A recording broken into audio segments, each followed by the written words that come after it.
Ada satu masjid ya, masjid ini bukan sembarangan. Masjid ini bukan kaleng-kaleng. Masjid ini bukan baru berdiri kemarin sore. Masjid ini bukan didirikan oleh sembarang orang, tetapi masjid ini dimakmurkan oleh seluruh nabi dan rasul. Masjid yang kedua dibangun di atas muka bumi setelah Masjidil Haram, yang kata Nabi jaraknya 40 tahun setelah Masjidil Haram itu dibangun. Ka'bah itu dibangun oleh Nabi Ibrahim, baru kemudian Masjidil Aqsa itu dibangun. Dan seluruh nabi dan rasul itu telah memakmurkan masjid ini sehingga dia menjadi kiblat pertamanya kaum muslimin. Kemudian ditambah lagi dengan peristiwa Isra Mi'rajnya Rasulullah SAW pada tahun 11 kenabian, pada malam 27 Rajab tahun 11 kenabian setelah tahun kesedihannya, Amul Huzninya Rasulullah SAW, ya, itu memberikan pengaruh yang sangat luar biasa kepada umat Islam. Islam ini mengalami apa? Kebangkitan yang pertama, risalahnya menjadi risalah global, universal. Pertama itu kenapa? Karena bertolak dari Masjidil Aqsa. Inilah kata para ulama, ya, Islam itu menjadi risalah yang universal itu sejak apa? Malam Isra dan Mi'raj itu. Kenapa? Karena di bumi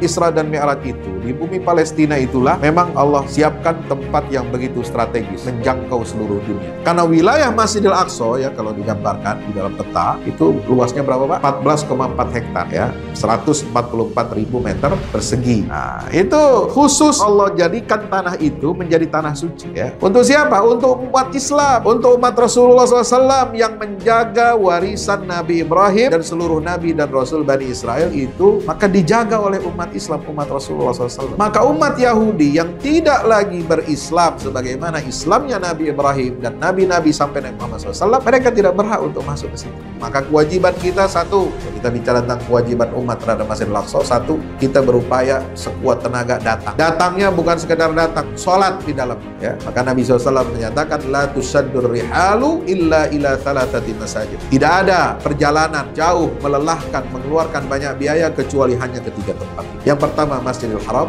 yang kedua Masjidi Hadza, masjidku ini, Masjid Nabawi. Lalu yang ketiga harus sampai ke Masjidil Aqsa. Itu tugas kita, itu harus sampai ke Masjidil Aqsa. Jadi nggak boleh nggak. Maka kita harus jaga itu.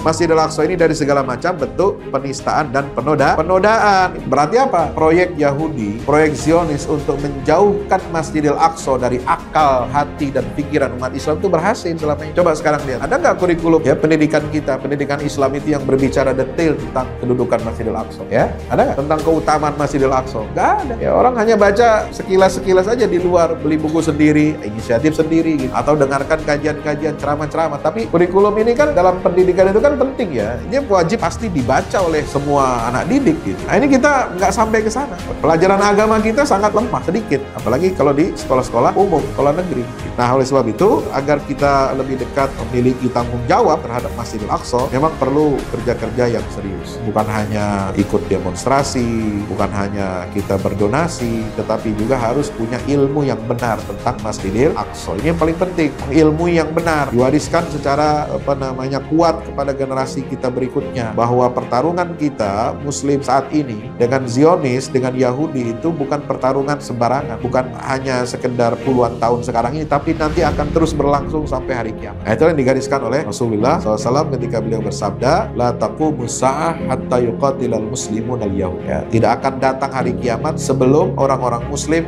itu memerangi orang-orang Yahudi. Kenapa? Karena soal Baitul Maqdis, karena persoalan Masjidil Aqsa ini.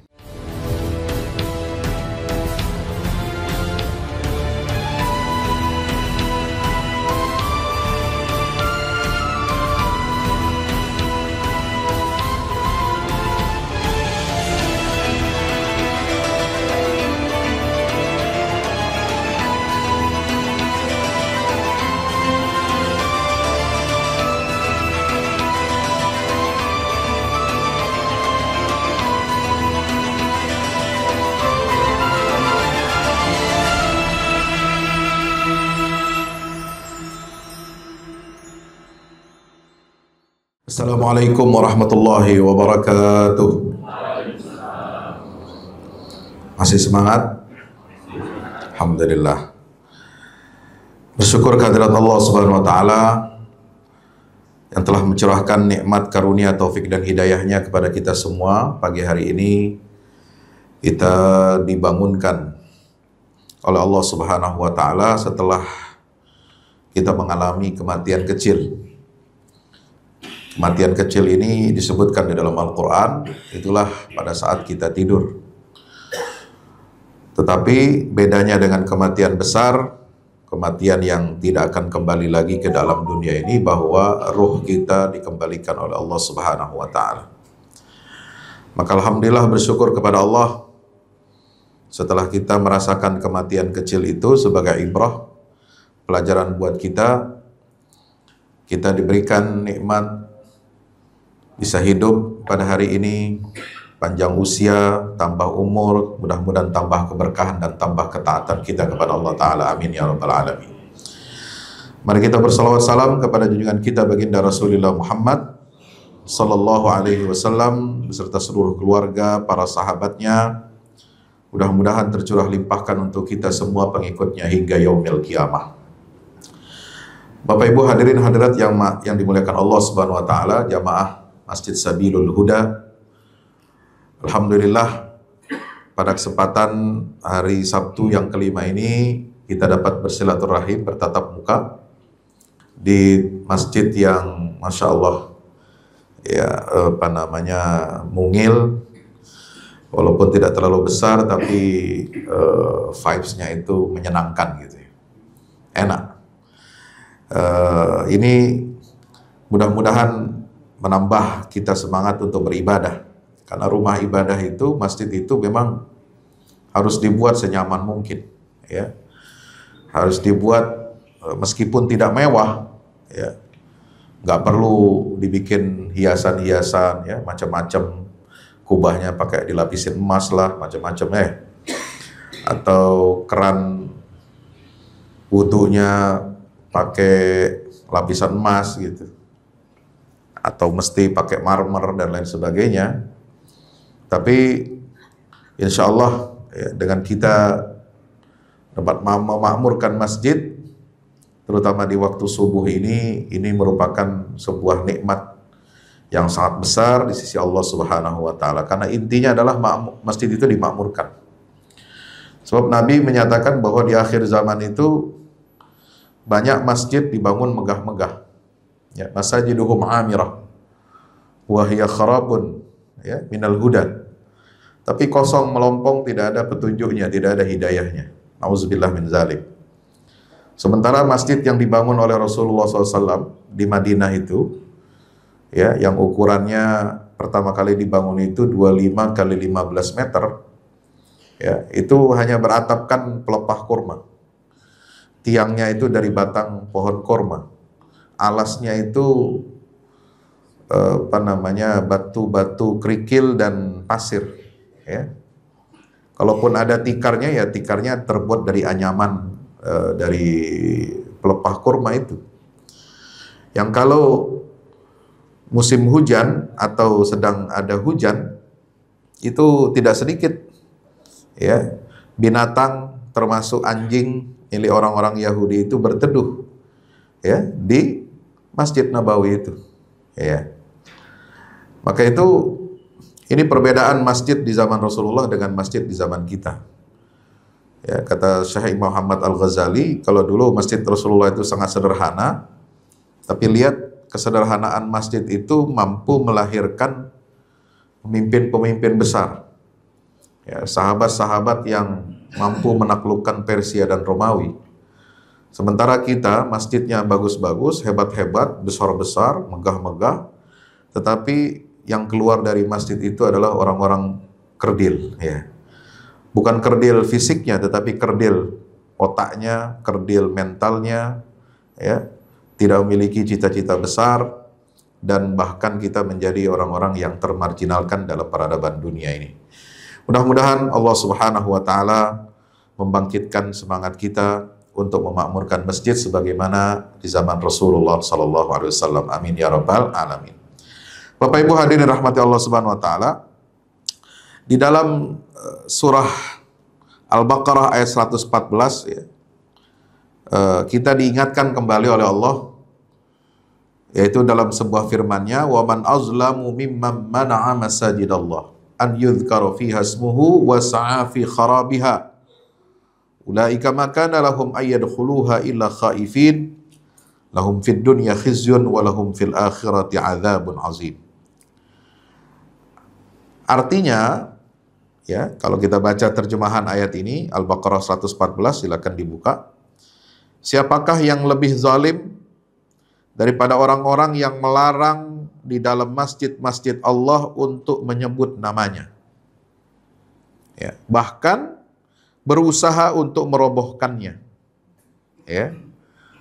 Jadi melarang masjid untuk tidak disebut di dalamnya nama Allah. Bahkan berusaha merobohkannya. Itu adalah tindakan yang paling zalim. Ulaika makana lahum ayyadkhuluha illa khaifin. Mereka tidak pantas memasukkannya atau memasukinya kecuali dengan rasa takut, dan mereka mendapatkan kehinaan di dunia dan akhirat, dan di akhirat mereka mendapatkan azab yang berat. Bapak yang dirahmati Allah Subhanahu wa taala, kenapa kami menyampaikan di muqaddimah ini ayat surat Al-Baqarah 114 ini? Karena ada satu masjid, ya, masjid ini bukan sembarangan. Ya, masjid ini bukan kaleng-kaleng. Masjid ini bukan baru berdiri kemarin sore. Ya. Masjid ini bukan didirikan oleh sembarang orang. Ya, tetapi masjid ini dimakmurkan oleh seluruh nabi dan rasul. Masjid yang kedua dibangun di atas muka bumi setelah Masjidil Haram. Yang kata Nabi jaraknya 40 tahun setelah Masjidil Haram itu dibangun, Ka'bah itu dibangun oleh Nabi Ibrahim, baru kemudian Masjidil Aqsa itu dibangun. Dan seluruh nabi dan rasul itu, ya, telah memakmurkan masjid ini. Ya, sehingga dia menjadi kiblat pertamanya kaum muslimin. Jadi Rasulullah SAW sejak awal berdakwah, ketika beliau beribadah meskipun belum ada perintah sholat 5 waktu, ya, tapi beliau itu, ya, sudah diperintahkan oleh Allah beribadah, ya, sholat malam, ya, berdoa, bermunajat itu menghadap ke Baitul Maqdis, meskipun juga beliau menghadapnya tentu saja ke Ka'bah juga, ya. Jadi dua sekaligus itu.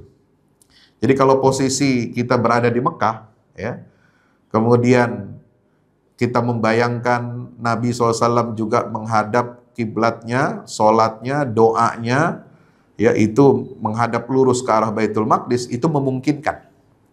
Kenapa? Karena posisi Baitul Maqdis itu ada di mana? Utara, ya, daripada Makkah, ya, ada di atas. Ya, itu. Sehingga Nabi bisa menghadap ke Baitul Maqdis itu melalui salah satu sisi Masjidil Haram. Ya, ada beberapa sisi Ka'bah maksud saya, ya. Sehingga ada penjelasan dari beberapa ulama. Jadi Nabi SAW menghadap ke Baitul Maqdis, ya, selama 13 tahun di Mekah itu, ya, sholat beliau, munajat beliau, doa beliau itu menghadap ke Baitul Maqdis, itu juga menghadap dari arah mana? Dari Rukun Yamani. Ya, dari Rukun Yamani itu lurus sampai ke Baitul Maqdis itu. Hadirin rahmati Allah Subhanahu wa taala, maka tentu saja 13 tahun, ya, umat Islam ketika sholatnya menghadap ke Masjidil Aqsa, ke Baitul Maqdis, ya, kemudian ditambah lagi dengan peristiwa Isra Mi'rajnya Rasulullah SAW pada tahun 11 kenabian, ya, pada malam 27 Rajab tahun 11 kenabian setelah tahun kesedihannya, Amul Huzninya Rasulullah SAW, ya, itu memberikan pengaruh yang sangat luar biasa kepada umat Islam. Kenapa? Karena pertama kali Rasulullah SAW yang mengadakan atau diperjalankan dalam sebuah perjalanan yang sangat luar biasa, ya. Perjalanan bukan hanya fisik, tetapi juga memiliki makna-makna spiritual yang luar biasa, ya, yang diungkapkan dalam ayat yang pertama di surah Al-Isra, ya, subhanalladzi asra bi'abdihi lailan minal masjidil haram ilal masjidil aqsa alladzi barakna haulahu. Itu surat Al-Isra itu surat yang ada di pertengahan Al-Qur'an. Ya. Juz ke-15. Ya, sama dengan peristiwa Isra Mi'raj itu persis berada di tengah-tengah perjalanan dakwah Rasulullah selama 23 tahun. Ya, ini ajaibnya ini. Ya, pasnya itu, ketepatannya dalam Al-Qur'an itu, posisi surat Al-Isra itu ada di tengah-tengah juz 15 Al-Qur'an.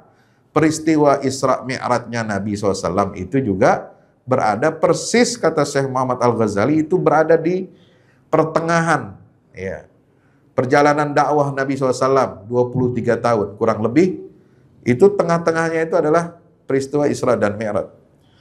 Pertengahan inilah yang membedakan masa sebelum, ya, masa ketika Nabi sedih, ya, banyak penuh tantangan, tapi setelah itu ada perubahan, ya, yang Allah berikan, ya, untuk kemenangan dakwah Islam ini berupa apa? Kemudahan-kemudahan, kemenangan-kemenangan, dan lompatan-lompatan sejarah. Ya. Dan kalau kita lihat ayat surat yang berbicara tentang Mi'rajnya Nabi SAW itu ada di surat ke-27. Surat apa? An-Najm, ya kan? Ya. Fakana qaba qausaini aw adna fauha ila 'abdihi ma auha ma kadzabal fuadu ma ra'a laqad ra'a min ayati rabbihil kubra. Ya. Itu surat An-Najm surat keberapa? 27. Dan ya, kalau kita lihat malamnya 27 Rajab itu sama. Jadi peristiwanya malam 27 Rajab, peristiwa Mi'rajnya itu, nah, surat yang berbicara tentang Mi'raj itu juga di surat yang ke-27. Subhanallah. Ini sebuah susunan, ya, kecocokan, susunan antara surat Al-Qur'an itu dengan peristiwa sejarah secara kronologi tahun yang dialami oleh baginda Nabi Shallallahu Alaihi Wasallam. Nah, Bapak Ibu rahmati Allah Subhanahu Wa Taala, kenapa peristiwa Isra Mi'raj itu begitu berkesan dalam hati baginda Rasulullah SAW? Ya, berkesan dalam artian bagaimana? Karena sebelum Nabi menginjakkan kaki di Masjidil Aqsa, ya, itu kondisi dakwah Islam ini sangat sulit, ya, sangat betul-betul apa? Digencet, ya, hampir tidak ada tempat untuk bernafas bagi Rasulullah SAW dan para sahabatnya. Tapi kemudian setelah Allah berangkatkan Nabi Isra dan Mi'raj, ya, setelah itu berjumpa dengan para nabi dan rasul, nabi-nabi dan rasul itu diambil janjinya, sumpahnya oleh Allah Subhanahu Wa Taala, ya. Sebagaimana disebutkan dalam surah Ali Imran, ya, wa akhadna minhum mitsaqan ghaliza, ya, itu terjadi perubahan yang luar biasa, ya, bagi kaum muslimin, ya. Kenapa? Karena risalah Islam, ya, sebelum Isra Mi'raj, sebelum datang Nabi SAW ke Masjidil Aqsa, dengan setelah Nabi datang ke Masjidil Aqsa itu berbeda. Ya. Islam ini mengalami apa? Kebangkitan yang pertama, risalahnya menjadi risalah global, universal. Pertama itu, kenapa? Karena bertolak dari Masjidil Aqsa. Ya, jadi kalau ingin, inilah kata para ulama, ya, Islam itu menjadi risalah yang universal itu sejak apa? Malam Isra dan Mi'raj itu. Kenapa? Karena di bumi Isra dan Mi'raj itu, di bumi Palestina itulah, ya, memang Allah siapkan tempat yang begitu strategis, menjangkau seluruh dunia. Ya, coba kalau lihat, Bapak Ibu lihat peta dunia itu, di mana posisi Palestina itu, ya, di mana letaknya Baitul Maqdis itu, Masjidil Aqsa itu, dia berada di persimpangan 3 benua, ya, yang menghubungkan jalur darat, jalur laut, ya, di antara 3 benua ini, ya, baik itu Afrika, Asia dengan Timur Tengahnya, dan Eropa. Maka siapa umat, siapa bangsa yang menguasai wilayah ini, maka dia berarti menjadi penguasa dunia. Siapa yang mengontrol wilayah bumi Palestina ini dan Masjidil Aqsa, ya, tempat lahirnya 3 agama. Kalau kita ingin menyebut 3 agama, padahal itu satu agama sebenarnya. Ya, tempat lahirnya agama Islam lah, katakan begitu ya. Ya, sebab Islam ini yang dibawa oleh Nabi Ibrahim, kemudian yang diajarkan kepada putra-putranya, baik itu Ismail yang ada di Mekkah maupun Ishak yang ada di Baitul Maqdis. Kemudian Ishak itu mengajarkan Islam ini kepada Nabi Yakub. Yakub itulah yang bergelar Israel. Israel punya anak. Israel itu Nabi Yakub punya anak 12. Melahirkan 12 suku Bani Israel. Itu juga mereka diajarkan apa? Islam. Am kuntum syuhada idh hadra Yaqub al-maut idh qala li banihi ma ta'buduna min ba'di qalu na'budu ilahaka wa ilaha abaika Ibrahim wa Ismail wa Ishaq ilaha wahida wa nahnu lahu muslimun. Semuanya muslim. Ya. Nabi Ibrahim itu yang mengajarkan seperti itu juga. Ya. Apa namanya? Innallaha astafa lakumuddin fala tamutunna illa wa antum muslimun. Allah telah memilih untuk kalian, ya, Islam ini sebagai agama. Ya, maka mereka secara turun-temurun mengajarkan Islam, mengajarkan tauhid. Ya, baru setelah era fase Nabi Musa, ya, wafat, ya, setelah terjadi penyimpangan, maka adalah dimunculkanlah agama namanya agama Yahudi. Gitu. Baru kemudian setelah itu Daud, Sulaiman, muncul Zakaria, Yahya, Isa dan seterusnya. Ya. Kemudian setelah Nabi Isa baru muncullah agama Nasrani. Padahal agama itu satu. Maka titik tolak pertama agama Islam itu sebenarnya adalah, ya, ada di Masjidil Haram dan Masjidil Aqsa. Ya. Nah, bedanya kalau Masjidil Haram itu adanya di mana? Di dalam apa? Wilayah Jazirah Arabia, di wilayah Hijaz, yang jauh dari peradaban, ya, jauh dari jangkauan peradaban dunia masa itu. Tapi wilayah Masjidil Aqsa ini itu menjadi apa? Menjadi pusat, ya, titik tolak kebangkitan dan penyebaran Islam ke seluruh penjuru dunia. Ya, makanya lihat bunyi ayat itu kan disatukan. Ya. Allah menyatukan Masjidil Haram dan Masjidil Aqsa. Subhanalladzi asra bi'abdihi lailan minal Masjidil Haram ilal Masjidil Aqsa. Gitu. Makanya Sayyidina Umar bin Khattab mengatakan wa mal qudsu illa ka Makkah. Ya, posisi status kedudukan Al-Quds, ya, ibu kota Palestina itu yang kita kenal dengan Islamic Jerusalem, ya. Atau Darussalam, istilah bahasa zaman dulu, ya, Urshalim itu bahasa kuno, nama untuk Yerusalem, Urshalim. Kemudian dari Yerusalem di zaman Romawi, Yunani dan seterusnya. Kemudian di zaman Islam setelah dikuasai oleh Khalifah Umar bin Khattab namanya berubah menjadi Al-Quds atau Baitul Maqdis, dan Nabi SAW menyebutnya Baitul Maqdis. Ya, Nabi menyebutnya Baitul Maqdis. Dalam hadis-hadis Rasulullah SAW seperti itu semua. Bisa dicek dalam kitab-kitab hadis. Nggak ada pernah Nabi menyebut Urshalim untuk wilayah Baitul Maqdis, Masjidil Aqsa. Tidak ada Nabi menyebut juga Al-Quds, ya, tapi menyebutnya sebagai Baitul Maqdis karena wilayah itu adalah wilayah yang disucikan oleh Allah Subhanahu wa taala, tempat dakwahnya para nabi dan rasul. Sejak kapan? Sejak Nabi Ibrahim hijrah dari Irak, dari Mesopotamia sampai ke Kanaan, sampai ke negeri Baitul Maqdis. Ya, Bapak Ibu yang dirahmati Allah Subhanahu wa taala. Jadi Nabi Ibrahim ini dengan keturunannya, ya, Ishak, Yakub dan seterusnya itu di sana, itu sebagai apa? Pendatang, imigran. Ya. Kemudian kenapa mereka dijanjikan oleh Allah Subhanahu wa taala untuk tinggal di Baitul Maqdis? Padahal Baitul Maqdis itu Palestina itu sudah ada pribuminya, betul? Pribuminya itu siapa? Penduduk lokalnya siapa? Ya bangsa Palestina. Ya, tapi bangsa Palestina waktu itu, ya, mereka tidak mengenal tauhid. Mereka musyrik.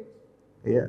Maka didakwahi oleh Nabi Ibrahim, oleh nabi-nabi anak cucu turunan Nabi Ibrahim itu, ya, agar apa? Mereka bertauhid kepada Allah Subhanahu wa taala.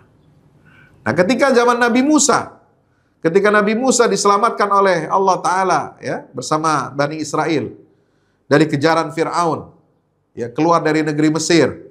Kemudian mereka berjalan menuju mana?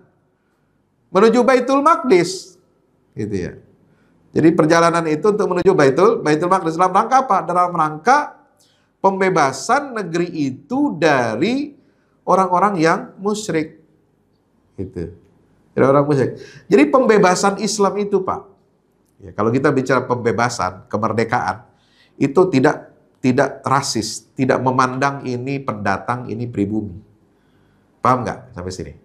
Ya, jadi pembebasan sebuah negeri di dalam Islam, apalagi di situ ada Masjidil Aqsa, itu yang dibebaskan adalah semangat keislaman kita. Untuk apa? Untuk kita menyebarkan misi tauhid kepada Allah Subhanahu wa Ta'ala. Nah, tapi sekarang kondisinya berbeda. Ya, berbalik. Dulu bangsa Palestina itu musyrik. Ya, yang kemudian ingin didakwahi, ingin diislamkan oleh nabi-nabi Bani Israel.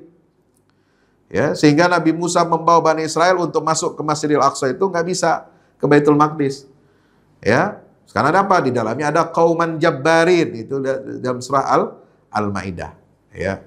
Kemudian setelah itu Nabi Yusha bin Nun baru berhasil masuk, ya, membawa Bani Israel, ya, membebaskan dan memerdekakan Masjidil Aqsa itu dari pengaruh orang-orang musyrik. Ya. Lalu ke era kejayaan Baitul Maqdis itu di mana? Di zaman Nabi Daud dan Nabi Sulaiman alaihi wassalam. Lalu mengalami keruntuhan-keruntuhan. Nah, keruntuhan inilah fase terbentuknya agama Yahudi. Buat kitab sendiri, ada penjelasannya, Tauratnya, ada Talmudnya. Nah, itu mulai diselewengkan. Ya. Sehingga mereka mengarang kisah tentang kuil-kuil Sulaiman. Ya. Nah, sekarang ini yang menjadi pokok masalah, ya, sejak berdirinya Israel tahun 1948, itu mereka, ya, mengklaim bahwa tanah Palestina itu adalah dulu tanah milik leluhurnya. Ya, leluhurnya siapa? Bani Israel. Padahal mereka dulu kan tadi saya mengatakan apa? Mereka ini adalah pendatang. Masalah pendatang dan warga asli sebenarnya tidak masalah. Yang penting dia bawa misi apa? Ya. Tujuannya apa? Kenapa Bani Israel dijanjikan oleh Allah, ya qaumi dukhulul ardal muqaddasah? Karena waktu itu mereka sebagai muslim. Mereka mengemban risalah dakwah dari Allah untuk mendakwahkan tauhid, untuk membebaskan Baitul Maqdis dari orang-orang musyrik, kaum menjabarin yang saat itu bangsa Palestina. Sekarang kondisinya terbalik. Gimana terbaliknya? Yang menjadi muslim, yang menjadi orang-orang bertauhid justru adalah warga pribumi yang asli dulu di situ, yaitu bangsa Palestina. Ya. Jadi bangsa Palestina ini yang kemudian, ya, karena dakwah Islamiyah, ya, sejak era Rasulullah SAW, dimelanjutkan di masa Khulafaur Rasyidin sejak masa Umar bin Khattab radhiyallahu anhu, ya, membebaskan Palestina dari penjajah, dari bangsa Romawi, dari kerajaan Romawi Timur, diserahkan kunci-kunci Yerusalem itu kepada Khalifah Umar bin Khattab, dan kemudian Khalifah Umar bin Khattab, ya, memerintahkan untuk membersihkan area Masjidil Aqsa yang dulu selama berabad-abad dipakai untuk tempat kandang kuda, ya, banyak kotoran, binatang, hewan dan sebagainya, dibersihkan dan kemudian dikembalikan fungsinya sebagai Masjid Al-Aqsa, tempat umat Islam beribadah. Ya. Nah, karena dakwah itulah, maka bangsa Palestina yang tadinya mayoritas itu orang pagan, yang tadinya itu, ya, ada yang ikut agama Kristen, kan begitu. Kan ketika masuk situ kan penduduk Baitul Maqdis, penduduk Yerusalem itu kan kebanyakan apa? Kristen, tapi yang dijajah oleh sesama Kristen juga, orang Romawi, gitu ya. Nah, setelah didakwahi, orang-orang ini kebanyakan lalu mayoritasnya menjadi muslim, Pak. Coba bayangkan, negeri atau tanah, ya, di situ tempat kelahirannya Nabi Isa, katakanlah kita sebutnya Yesus gitu ya, itu mayoritas jadi muslim, ya.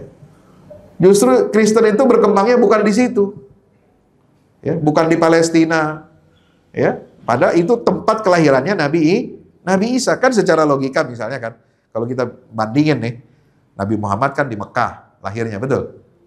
Katakanlah orang Arab. Wajar nggak kalau di Arab itu mayoritas agama Islam? Wajar kan? Wajar kan? Sampai sekarang kan kira begitu. Kadang-kadang sampai diolok-olok. Iya, gara-gara Islam itu dari Arab, ya disebutnya Islam itu agama Arab. Ya. Gara-gara Islam itu adanya lahirnya di daerah gurun, nah maka diidentikan dengan kadal gurun, kan dulu begitu. Ya enggak? Agama onta, ya enggak? Itu kan cara orang mengolok-olok Islam itu kan begitu, Islamofobia. Gitu. Itu. Tapi Islam itu ternyata tumbuh bukan hanya di Jazirah Arab yang jadi mayoritas. Bahkan seluruh wilayah yang di luar Jazirah. Jazirah itu apa sih? Jazirah itu, ya, itu wilayah Arab Saudi sekarang. Tidak termasuk Mesir, itu bukan Jazirah Arab. Ya. Tidak termasuk Irak, padahal itu tetangga juga. Ya, pokoknya dia dipisahkan oleh Laut Merah di sebelah kiri, ya. Kemudian ada Laut Teluk Persia, ya, itu laut apa namanya? Apa istilahnya? Ya, begitulah bahasanya ya. Apa nama lautnya apa tuh? Yang Teluk Persia itu. Hah? Selat apa? Selat Hormuz atau nama lautnya nggak ada di situ ya. Pokoknya di itu. Nah, itulah yang disebut Jazirah. Dulu Islam itu memang mayoritas di situ. Tapi kemudian berkembang ke seluruh wilayah Arab. Ya, antara Arab dengan Jazirah Arab beda. Ya, kalau Arab itu semua yang penduduknya berbahasa Arab. Makanya organisasi Liga Arab, ya, Jami'atud Dual Al-Arabiyah, ya, Arab League, itu bukan hanya mencakup wilayah Jazirah Arab, tapi semua wilayah negara-negara yang penduduknya berbahasa Arab. Bahasa nasionalnya bahasa Arab. Ya, Sudan, itu kan mukanya bukan orang Arab tuh, Afrika, ya kan? Tapi dia masuk Liga Arab. Kenapa? Bahasa Arab. Agamanya mayoritas Islam. Ada Juzurul Qamar, ada istilah namanya. Itu negara kecil ya. Kalau bahasa Indonesianya apa Juzurul Qamar itu? Saya lupa ya. Itu ada bahasa istilah Prancisnya itu. Itu juga bahasa Arab. Ya. Ada Somalia. Ya, itu di Afrika. Itu ngomong bahasa Arab. Jadi masuk orang bangsa Arab itu. Ya, ada lagi Tanzania, ya. Nah, kemudian terus sampai Afrika Utara, Berber, ya, Tunisia, ya. Nah, termasuk Palestina, negeri Syam yang dulu mayoritasnya Kristen, ya, karena kelahirannya Nabi Isa di situ.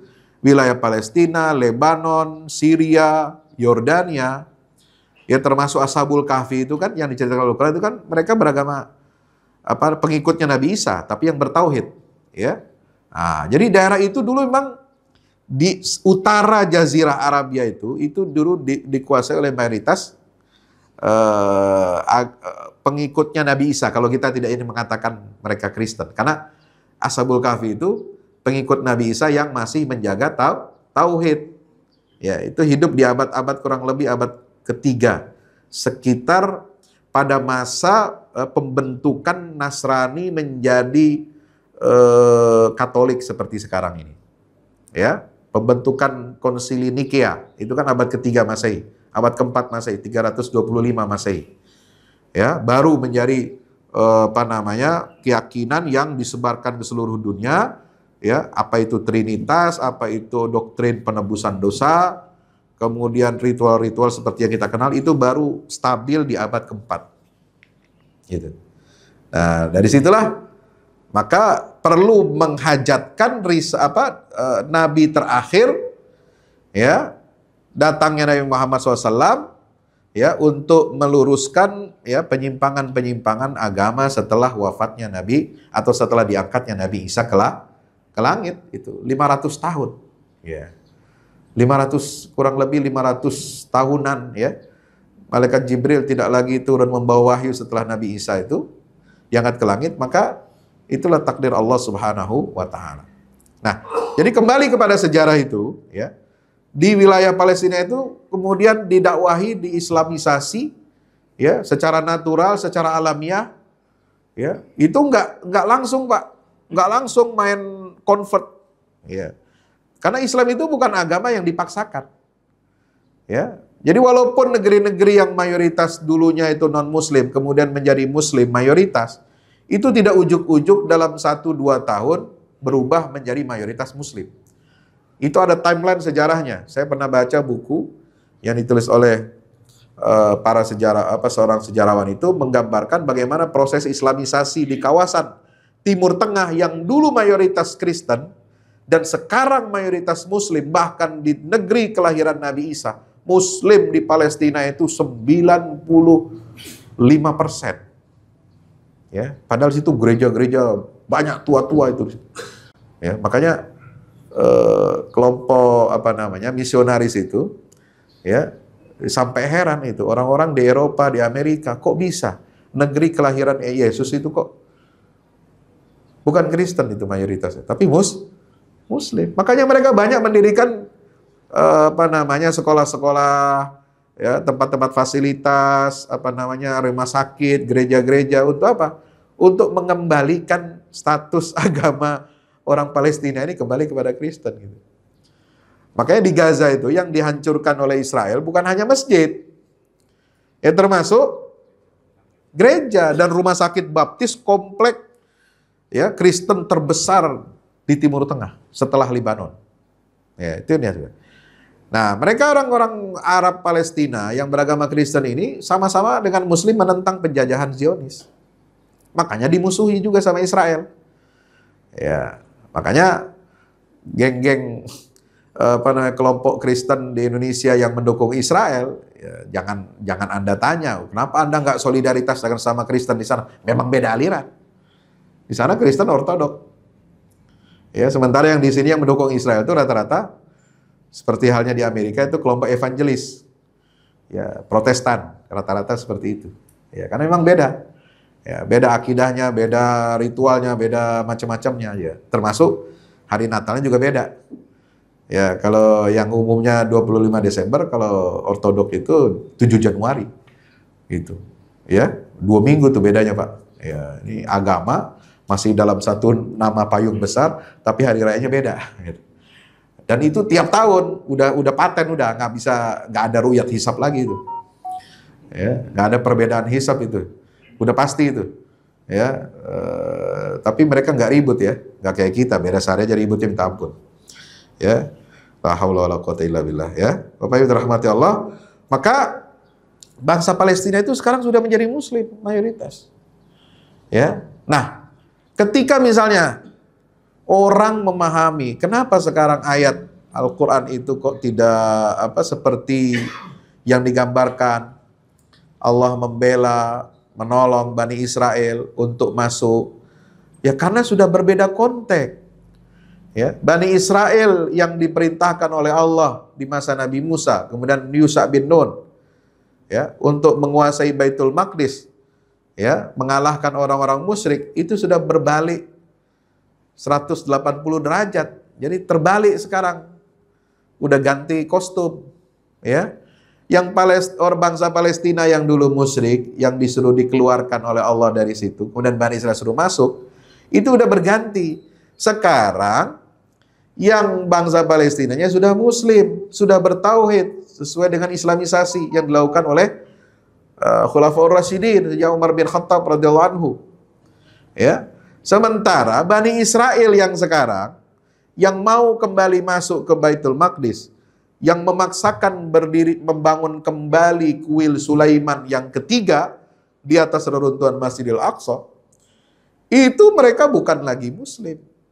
Ya, seperti nenek moyangnya dulu dijanjikan oleh Allah tanah yang disebut dengan Al-Ardul Muqaddasah. Jadi paham ya sampai sini ya? Paham gak kira-kira? Ya, paham?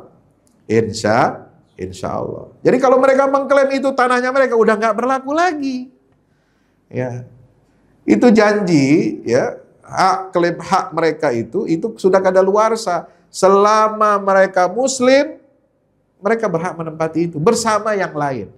Tapi ketika mereka Bani Israel ini sudah tidak lagi Muslim, sudah banyak yang kufur, ingkar kepada Allah, maka mereka disebut dengan Yahudi. Innalladzina amanu walladzina hadu. Qul ya ayyuhalladzina hadu in za'amtum annakum awliya min dunil awliya lillah, ya. Itu kata-kata Yahudi dalam Quran, itu konotasinya sudah kafir. Sudah keluar dari agama Allah Ta'ala. Maka Al-Quran mengatakan di surat Al-Maidah, la tajidanna asyaddan nasi adawatan lilladzina amanu al-yahuda walladzina asyraku. Wahai Muhammad SAW, kamu akan mendapati ya, kelompok manusia yang paling keras permusuhannya kepadamu, kepada orang-orang beriman. Itu siapa? Al-Yahud. Orang-orang Yahudi, yaitu orang-orang Bani Israel yang telah kafir dari agama Islam. Ya, maka mereka karena kekafirannya itu, karena sudah keluar dari agama yang dibawa, diajarkan Nabi Ibrahim, Nabi Ishak, Nabi Yakub, Musa, Daud, Sulaiman, dan seterusnya sampai Nabi Isa. Mereka mengingkari semua itu, maka mereka tidak lagi mendapatkan hak ya untuk ada di Baitul Maqdis. Yang ada, kalau mereka masuk ke Baitul Maqdis, mereka pasti akan merusak. Maka itulah disebutkan di dalam ayat surat Al-Baqarah tadi yang pertama saya sebut di awal, wa man azlamu mimman mana'a masajidallahi an yudhkara fiha ismuhu wa sa'a fi kharabiha. Mereka ingin merobohkan. Ya, maka ini tantangan besar kepada umat Islam. Mereka ingin merobohkan Masjidil Aqsa itu. Bukan sekedar melarang orang untuk sholat. Bukan sekedar untuk melarang mereka untuk azan. Ya. Bukan membagi wilayah, membagi tanah Masjidil Aqsa dan membagi waktu. Separuh untuk Muslim beribadah di sana, separuh untuk Yahudi beribadah di sana. Tidak. Ini adalah perbuatan agresi terhadap akidah Islamiyah. Karena wilayah Masjidil Aqsa, ya, kalau digambarkan di dalam peta, itu luasnya berapa, Pak? 14,4 hektar. Ya, 144.000 meter persegi. Ya, kalau Bapak punya tanah 14 hektar, kira-kira luas nggak itu? Ya, luas, tetapi masih kalah lah dengan kawasan tambang kita. Ya, tambang kita yang dibagi ke ormas, itu satu ormas saya 26.000 hektar. Oh, jauh. 14 dengan 26.000 hektar, nggak ada kemana-mana, nggak ada ujung kukunya kan? Kecil, Pak. Lihat kalau di peta itu, 14,4 hektar itu kecil. Di atas bukit. Ya. Nah, itu khusus Allah jadikan tanah itu menjadi tanah suci. Ya, untuk siapa? Untuk umat Islam, untuk umat Rasulullah SAW yang menjaga warisan Nabi Ibrahim dan seluruh Nabi dan Rasul Bani Israel itu, ya, maka dijaga oleh umat Islam, umat Rasulullah SAW. Maka umat Yahudi yang tidak lagi berislam sebagaimana Islamnya Nabi Ibrahim dan Nabi-Nabi sampai Nabi Muhammad SAW, mereka tidak berhak untuk masuk ke situ. Tidak punya hak kembali untuk membangun, kalaupun betul kuil Sulaiman itu dulu pernah ada di situ. Ya, dulu. Nah, saya ingin luruskan lagi, kalau menurut hadis Nabi, yang dibangun oleh Nabi Sulaiman, ya, menurut Yahudi itu kuil, Temple of Solomon, itu yang dibangun oleh Nabi Sulaiman pada masa itu, yaitu dalam hadis Nabi itu disebutnya Nabi Sulaiman itu merenovasi masjid, merenovasi Baitul Maqdis. Ini hadis ya dalam Sunan Ibnu Majah, ya, hadis nomor 1398.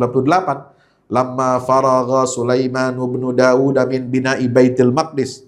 Itu hadisnya begitu. Jadi setelah Nabi Sulaiman selesai melakukan renovasi bangunan Baitul Maqdis, Masjidil Aqsa, dia minta kepada Allah 3 hal. Doa, dia berdoa. Ya, itu rinciannya ada dalam hadis Sunan Ibnu Majah. Minta apa? Kerajaan yang tidak diberikan kepada orang lain setelahnya. Minta hukum, ya, keputusan hukumnya selalu sesuai dengan syariat yang Allah turunkan.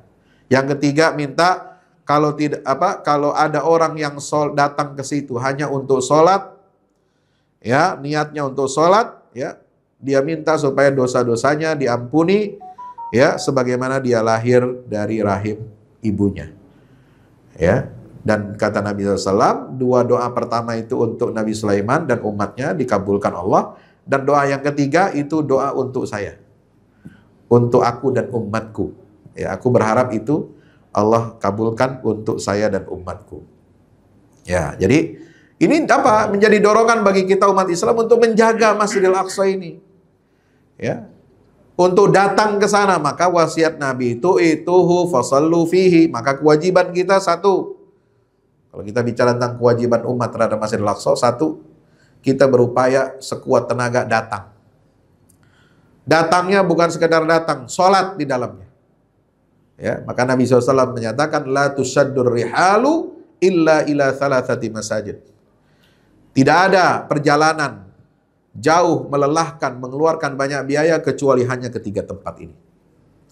Yang pertama Masjidil Haram, ya, kita umroh, kita haji ke Ka'bah, ke Baitullah, di mana? Di Masjidil Haram.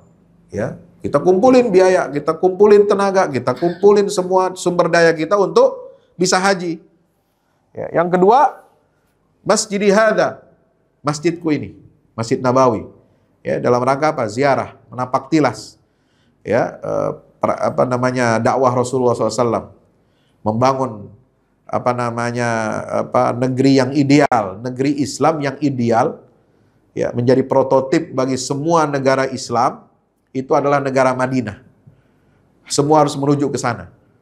Nilai-nilai yang ideal itu ada di sana. Maka kalau kita ingin membangun peradaban Islam, setiap Muslim harus sampai ke Madinah. Ya, melihat bagaimana Madinah itu dibangun oleh Rasulullah dengan nilai-nilai luhur, nilai-nilai yang tinggi, ya, berdasarkan Al-Quran dan Sunnah Nabi SAW. Lalu yang ketiga, harus sampai ke Masjidil Aqsa. Itu tugas kita, itu harus sampai ke Masjidil Aqsa. Kita nggak boleh nggak. Ya, maka kita harus jaga itu. Masjidil Aqsa ini dari segala macam bentuk penistaan dan penodaan. Ya. Nah, apa yang terjadi sekarang? Sekarang ini terjadi penodaan yang luar biasa terhadap Masjidil Aqsa. Ya, perhatian umat Islam ini sudah tidak lagi seperti zaman dulu Khalifah Umar bin Khattab, ya. Kemudian tidak lagi seperti Salahuddin Al-Ayyubi. Sekarang diperparah oleh penguasa-penguasa, pemimpin-pemimpin di negeri Islam yang banyak mengkhianati Masjidil Aqsa ini. Ya, Masjidil Aqsa ini ditinggalkan. Ya, sudah diklaim oleh Israel itu sebagai ibu kota mereka. Ya, tidak ada negara Palestina, tidak ada namanya Yerusalem atau Al-Quds sebagai ibu kota Palestina. Kita tenang-tenang aja. Ya. Ada the deal of century yang ingin, ya, menggantikan posisi, ya, ibu kota Al-Quds ini dengan kota lain yang dibangun atas biaya Amerika. Kita diam saja. Ada proyek Abraham Accord tahun 2020. Negara-negara Arab bergabung menandatangani perjanjian damai dengan Israel, ya, dalam rangka tunduk kepada kehendak Amerika dan Israel ini, yang itu artinya apa? Kita melepaskan status Masjidil Aqsa dan kota suci Yerusalem itu, ya, kepada Yahudi. Maka mereka melakukan apa? Yahudisasi besar-besaran. Ya, Yahudisasi. Contohnya bagaimana Yahudisasi itu? Jadi warga Muslim yang ada di sekitar Masjidil Aqsa itu diusir-usirin. Ya, pajaknya dinaikkan tinggi-tinggi. Ya, kalau nggak bisa bayar pajak, nunggak, nah itu sudah dieksekusi, tanah rumahnya diambil, lalu diisi oleh orang Yahudi. Maka dikibarkanlah bendera-bendera Yahudi jadi kalau saudara datang ke sana, ya, itu sudah hampir tanah atau rumah-rumah yang ada di Old Town, Old City Yerusalem itu, yang mengelilingi wilayah Masjidil Aqsa itu sudah mayoritas dimiliki oleh orang Yahudi sekarang. Ya, itu sedikit demi sedikit itu. Ya, nah sekarang proyeknya di tengah perang Gaza sekarang ini, ya, pemerintahan Zionis Israel ini, ya, sudah menantang umat Islam untuk mengklaim mereka akan melancarkan perang agama. Ya, perang agama bagaimana? Dengan cara mensponsori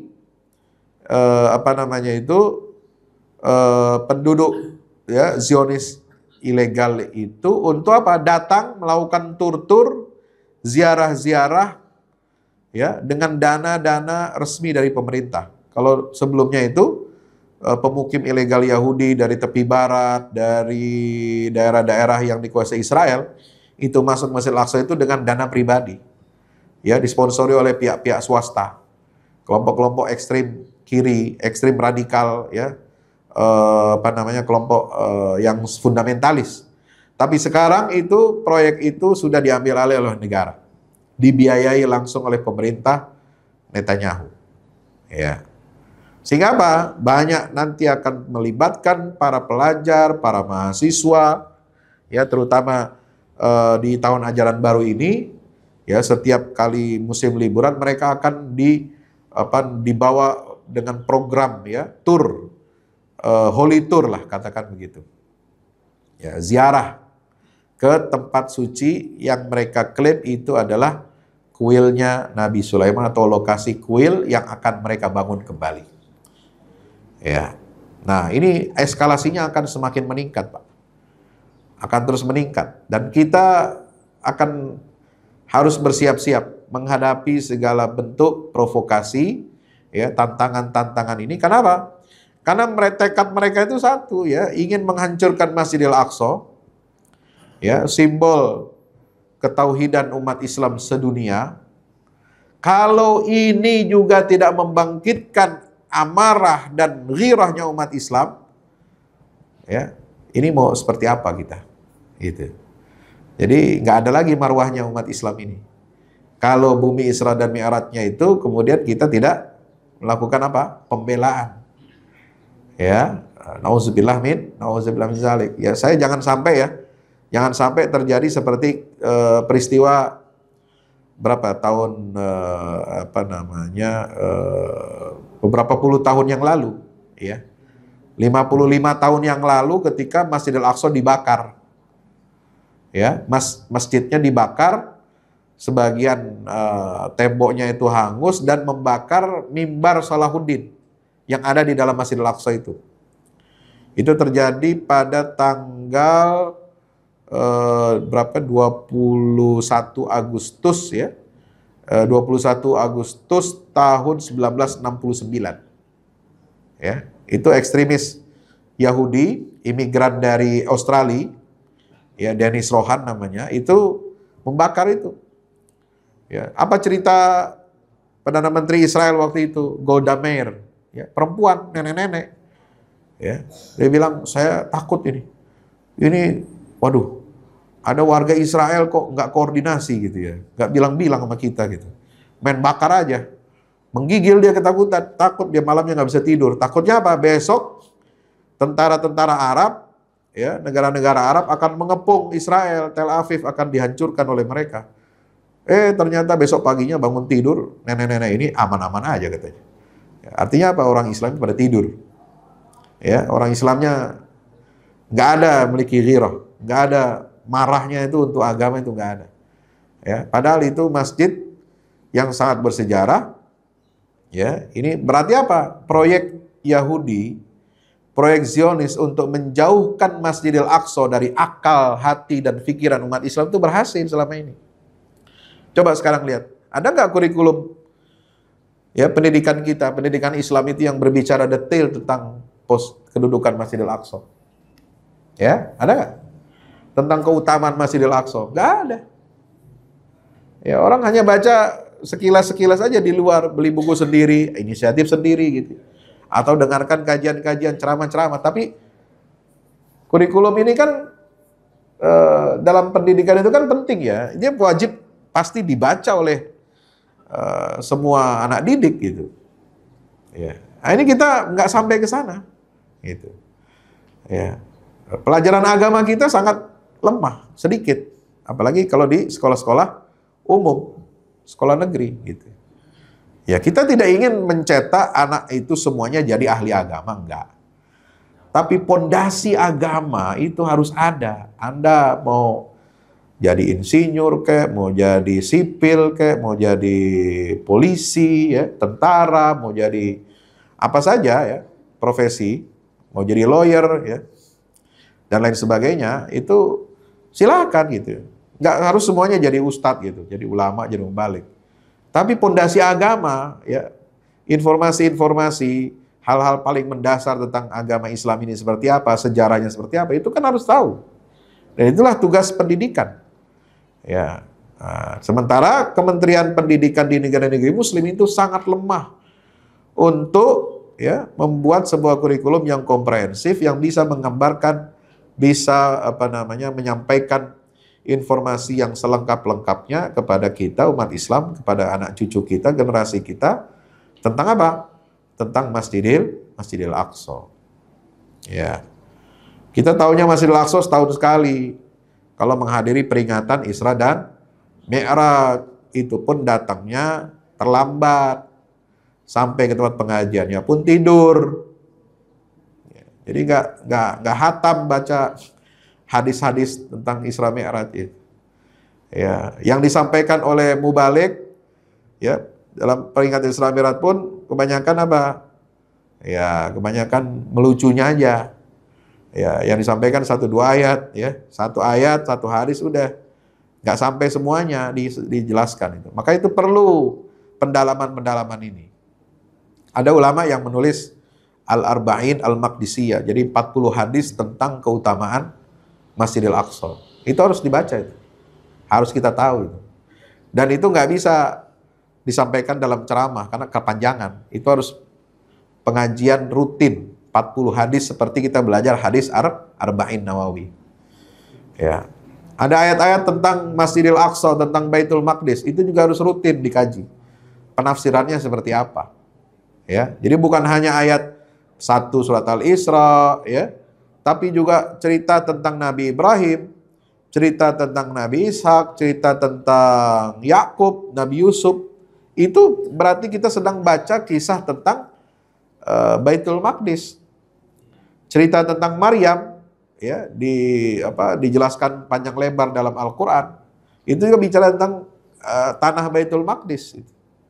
Ya, cerita tentang Ashabul Kahfi, Ashabul Ukhdud. Ya, Ashabul Ukhdud tahu? Bukan Ashabul Udud ya. Kalau Udud kerokok gitu. Ashabul Ukhdud ini satu kampung yang dibunuh ya oleh raja yang zalim. Itu kan mereka bertauhid ya. Itu di masa-masa kekristenan itu. Ketika mereka menjaga nilai tauhid, kemudian mereka dihukum ya oleh raja yang mengajarkan di luar tauhid, yang musyrik. Ya, mereka dihukum satu kampung. Kenapa? Karena percaya kepada ajaran Islam yang disebarkan oleh seorang anak muda ya, yang bertobat dari kemusyrikannya, lalu kemudian bersaksi di hadapan mereka. Itu riwayatnya panjang dalam hadis. Itu Ashabul Ukhdud juga di zaman-zaman itu. Ya. Kisah tentang Zulkarnain. Zulkarnain tahu? Ya, dalam Al-Quran ya, bukan nama Pak Zulkarnain ya. Itu juga terkait dengan Baitul Maqdis. Ya, apakah dia itu ditafsirkan oleh sebagian ulama ahli sejarah sebagai Alexander the Great, itu dari Yunani, atau ditafsirkan tokoh Zulkarnain sebagai Cyrus yang agung.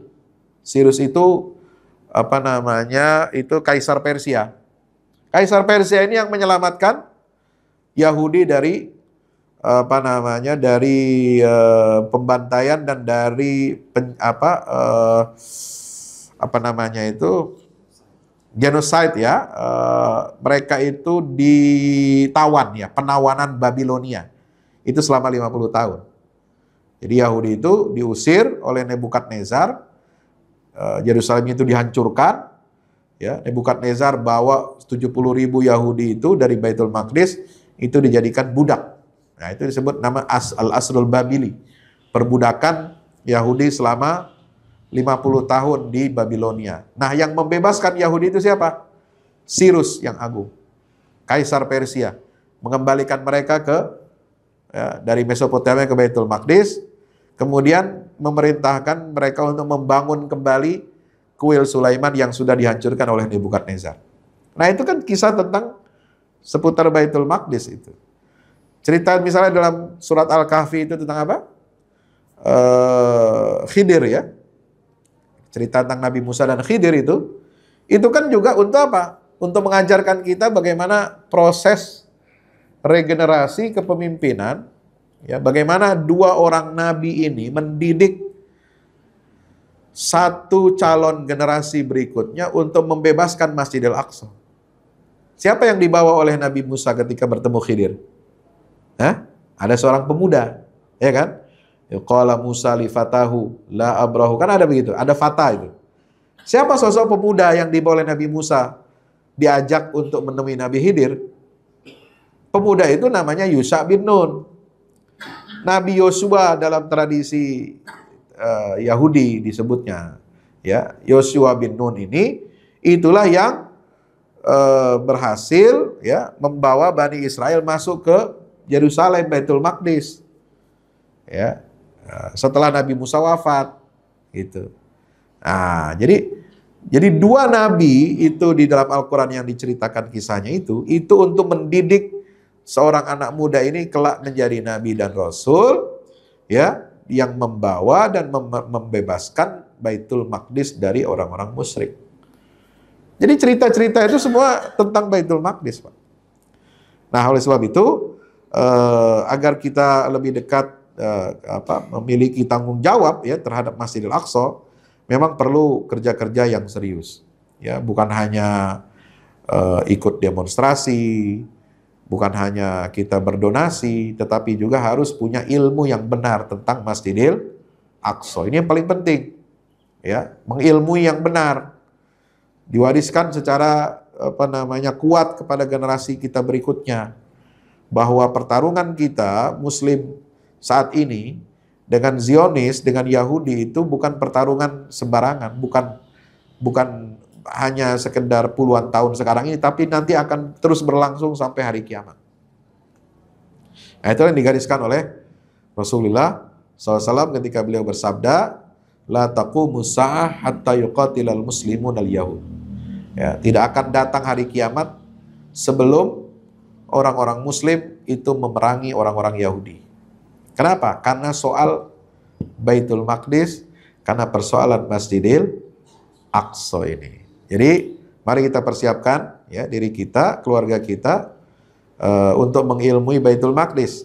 Apa yang harus kita lakukan sekarang? Di antaranya dengan apa? Dengan terus-menerus memboikot, ya. Jadi jangan kendor ini boikotnya. Ya, walaupun sudah 10 bulan, 11 bulan, ya, nggak makan produk-produk mereka, ya. Ya, nggak makan McD, KFC, kemudian ngopi lagi di Starbucks gitu, ya, Dunkin Donat dan sebagainya. Nah, itu jangan kendor, jangan merasa udah kelamaan, udah kangen gitu. Ya, nah, ini penyakitnya orang Islam ini, ya. Jadi kita solidaritasnya itu kalau terjadi peristiwa besar aja, terjadi pembantaian massal. Nah, coba kalau kita boikotnya itu dari dulu, ya misalkan, ya. Walaupun jumlah korbannya di Palestina itu hanya ratusan atau puluhan, kita boikotnya dari dulu, itu udah lama gulung tikar itu perusahaan-perusahaan ini. Ya, nah, tapi kita masih perlu nunggu kejadian genosida yang memakan puluhan ribu korban. Nah, baru sekarang, ya, udah berapa banyak itu, ya, gerai-gerai restoran-restoran, ya, termasuk Pizza Hut itu. Udah banyak sekali ruginya itu. Ya, makanya dia mendekati komunitas-komunitas muslim, influencer-influencer, ya, untuk mau menjadi bintang iklan, ya, mau mempromosikan itu. Itu uangnya dananya besar. Ya, sampai Masjid Istiqlal aja dideketin. Ya, supaya apa? Ya, berdamai dengan produk mereka. Ya. Makanya ada istilah bulan puasa kemarin, ya, itu Avenger, ya, semua tokoh-tokoh dunia persilatan Avenger itu muncul semua mereknya di situ. ya, KFC-nya, Pizza Hut-nya, ya, McDonald-nya, gitu kan. Apalagi itu, semua ada di situ, mereknya di Istiqlal itu. Ini kan menyakiti kita umat Islam ya. Di satu sisi katanya mendukung perjuangan Palestina, tetapi di sisi lain, ya, dia membuka diri kepada perusahaan-perusahaan yang ya berafiliasi kepada Israel, berafiliasi pada Zionis, mendukung mereka untuk melakukan genosida terhadap bangsa. Ini kan perbuatan yang apa ya, yang kontradiktif gitu. Di satu sisi mengatakan membela Palestina, tapi di sisi lain, ya, membuka diri mendukung perusahaan-perusahaan yang ikut membantu menyumbangkan uangnya untuk pembunuhan di Palestina. Nah, ini kan tidak masuk akal perbuatan seperti itu. Termasuk ada yang ingin berdialog ya dengan Yahudi. Nah, ini apa-apaan, orang lagi perang, orang kita lagi dibunuhi kok dialog gitu. Ya, dialog dengan penjagal itu bagaimana? Ya, dialog dengan orang yang menjagal dan membunuhi umat Islam. Itu bukan dialog namanya. Itu Anda berarti sedang menyerahkan leher ya untuk disembelih. Ya, dialog itu kalau kita setara.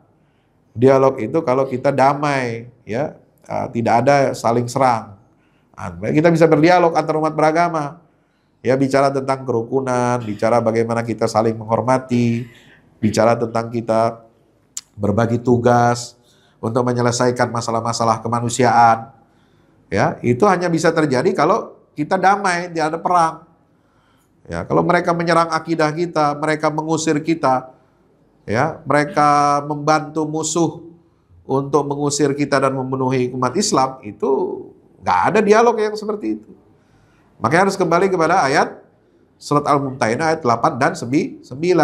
La yanhakumullahu 'anil ladzina lam yuqatilukum fid din wa lam yukhrijukum min diyarikum an tabarruhum wa tuqsitu ilaihim. Ada saatnya ketika kita umat Islam berbuat baik, berlaku adil kepada non-muslim termasuk Yahudi, selama mereka tidak memerangi kamu dalam agamamu dan tidak mengusir kamu dari rumahmu. Itu dua syaratnya. Tidak memerangi karena agama dan tidak mengusir kita, mencerabut kita dari tanah kelahiran kita. Nah, apa yang dilakukan Yahudi sekarang? Dua-duanya. Memerangi agama kita iya, mengusir kita juga iya. Lah terus kita disuruh berbuat baik. Enggak, Allah aja nggak boleh bilang begitu. Ya, kalau melakukan dua itu dilarang sama Allah. Ya. Innama yanhaakumullahu 'anil ladzina qataluukum fid dini wa akhrajuukum min diyarikum wa zaharu 'ala ikhrajikum an tawallauhum. Allah melarang kamu untuk duduk dengan mereka, bermanis-manis dengan mereka. Ya, Allah larang kamu loyal kepada mereka, menjadikan mereka sebagai teman, sebagai pemimpin, sebagai kita berhubungan baik. Itu dilarang sama Allah. Kalau mereka memerangi kamu dalam agama, mengusir kamu dari tanah kamu, dan menolong, membantu. Ya, sekarang yang dibantu itu bukan, ya, yang dibantu itu senjata. Ya, Amerika dan negara-negara maju itu mensuplai Israel itu dengan senjata. Ya, ada yang dibeli, ada yang dihibahkan. Coba bayangkan. Itu. Amerika itu menghibahkan senjata, dan senjata terbaru semua. Pesawat tempur terbaru. Ya. Bukan F-16 lagi, F-35 yang dipakai itu di Gaza itu. Helikopter terbaru itu. Ya, roket-roket senjata bom-bom terbaru. Ya, itu selalu dipakai oleh Amerika untuk mensuplai Israel. Sementara negara Muslim yang memiliki kerjasama pertahanan dengan Amerika itu nggak pernah dapat senjata baru itu. Ya, yang dikasih itu yang rongsokan-rongsokan aja, yang sisa-sisa itu.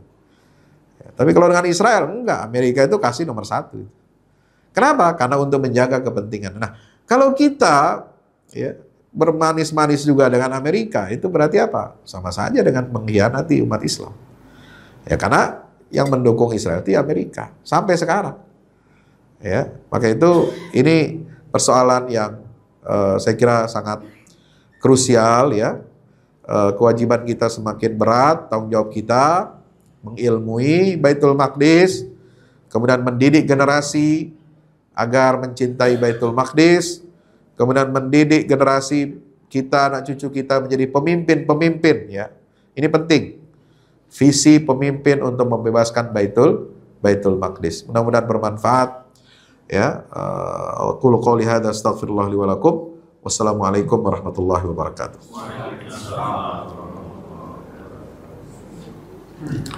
Baik Bapak Ibu jamaah yang dirahmati Allah, demikian kajian pada subuh hari ini oleh Ustadz Dr. Fahmi Salim Zubair LC.MA. Semoga apa yang beliau sampaikan bisa menginspirasi dan mengingatkan kita semua untuk senantiasa menghadirkan Al-Aqsa, menghadirkan Palestina di hati dan jiwa kita sebagai bukti keimanan kita kepada Allah dan solidaritas kita kepada saudara-saudara kita di Palestina. Dan mudah-mudahan kita semuanya bisa berkunjung dan sholat di Masjidil Aqsa. Amin. Masih semangat? Takbir. Baik, sekarang kita buka sesi tanya jawab. Ustaz izin, berapa jamaah yang boleh bertanya? 10, 20? Ya. Kita batasi ya Bapak Ibu ya.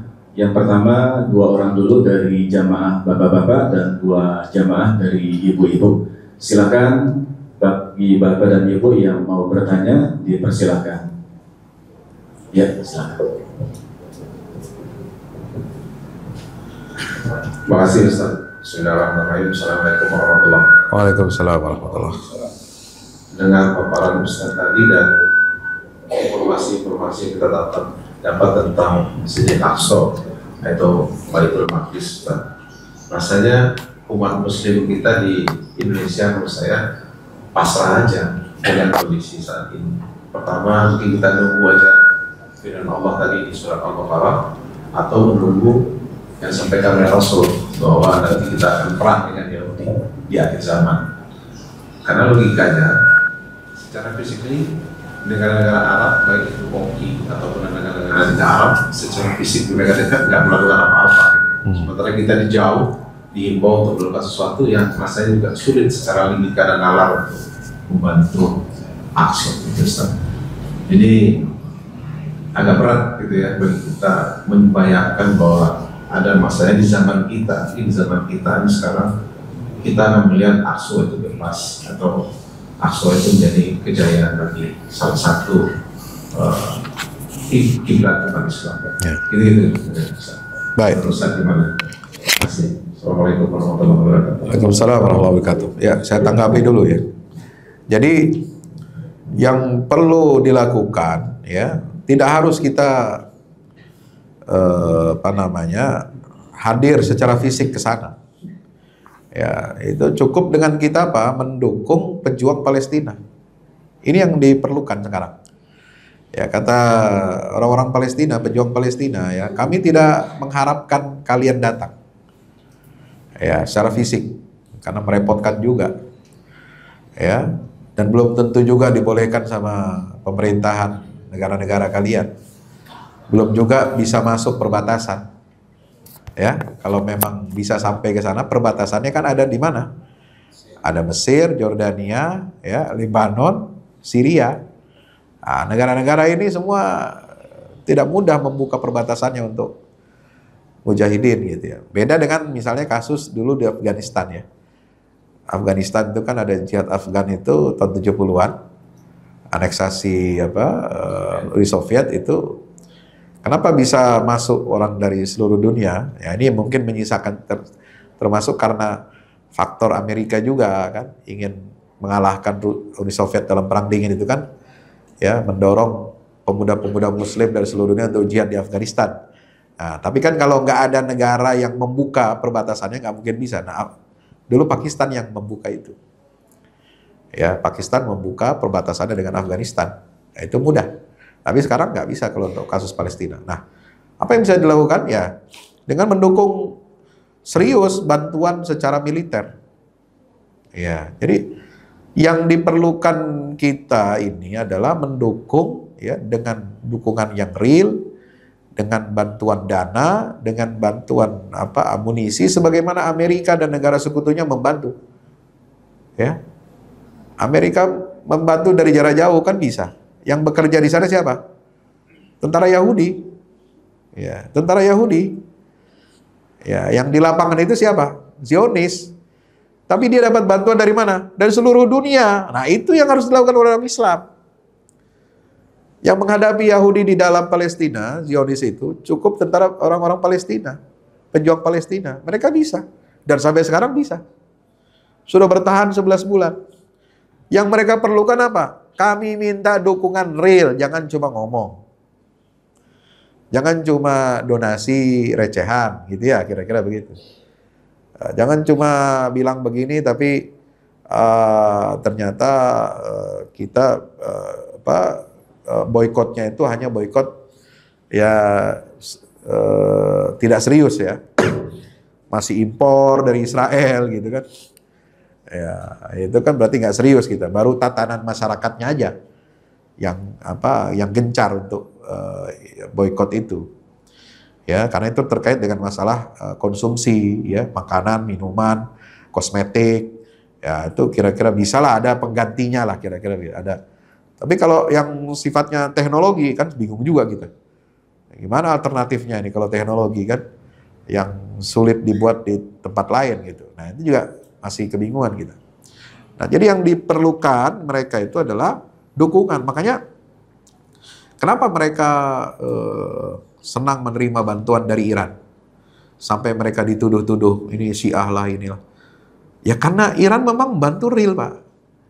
Ini saya dapat langsung dari pemimpin tokoh-tokoh Palestina di Qatar ya. Ngomong begitu, memang real. Kami datang ke sana tinggal disuruh milih, dibuka gudang senjata dibuka. Ente mau ambil yang mana silahkan. Real itu. Ya, walaupun beda akidahnya gitu ya. Tapi memang dibantu ya, nggak apa-apa. Kita juga dengan Cina, dengan Korea itu terbuka kok. Bantuan dari mana saja kita terima. Itu. Nah, yang diinginkan itu seperti itu. Nah, sementara negara-negara Muslim, negara Arab ini, ya baru bicara sekedar bantuan kemanusiaan lah. Sekarang yang dihadapi ini monster. Nggak cukup sekedar bantuan kemanusiaan.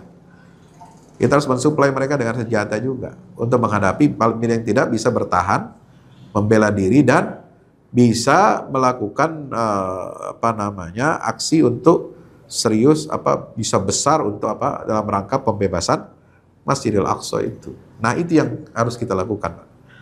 Jadi meskipun kita jauh, ya jangan kita berkecil hati, nggak bisa ke sana. Bukan masalah itu. Masalahnya adalah kita tidak bisa bergerak seperti halnya orang-orang Yahudi dan Nasrani pendukung Israel itu menggerakkan semua potensi yang dimiliki untuk mendukung negara Israel. Nah, ini yang tidak ada pada kita. Gaza tinggal sendirian, hanya dibantu oleh gelintir orang lah. Kira-kira begitu. Wallahu a'lam.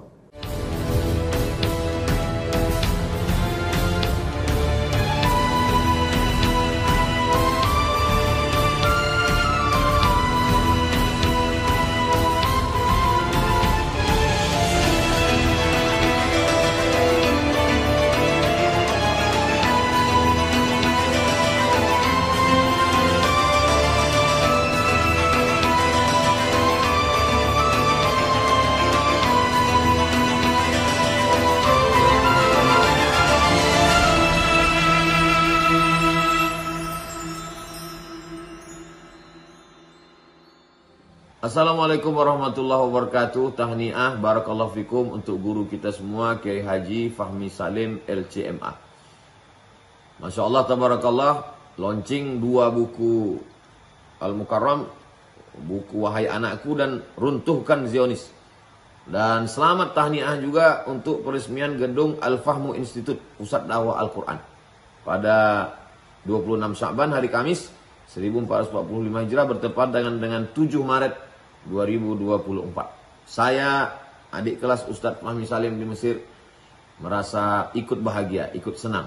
Sekali lagi tahniah, ajmal at-tahani, ungkapan selamat yang terindah untuk Kiai Haji Fahmi Salim LCMA. Barakallahu fikum.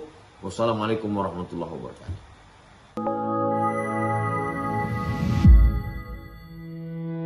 Yang terbaru dari Ustadz Fahmi Salim, 2 buku tentang parenting Qurani dan jihad membela Baitul Maqdis. Buku Wahai Anakku, Benahi Adabmu, Bersihkan Hatimu. Buku yang siap membuka cakrawala pikiran dan batin sahabat. Buku Wahai Anakku, Benahi Adabmu, Bersihkan Hatimu disusun dengan mengambil inspirasi dari buah pena Imam Al-Ghazali, Ayyuhal Walad. Buku ini diformat dengan dialog orang tua pada anaknya. Meski begitu, dialog ini bisa dibaca secara umum bagi para calon orang tua untuk anak-anaknya kelak. Bentuk dialog kami dapati banyak dipakai dalam kisah-kisah di Al-Quran ketika menerangkan soal pengasuhan. Misalnya antara Nabi Ibrahim dan Nabi Ismail atau Luqman dan putranya. Hadirnya buku ini semoga menjadi penambah keilmuan kita agar tidak salah dalam membentuk generasi penerus yang menjadi pewaris amal jariah kita. Meninggalkan mereka, anak-anak kita sebagai investasi amal soleh yang akan terus mengalir kepada kita. Dapatkan buku Wahai Anakku, Benahi Adabmu, Bersihkan Hatimu segera.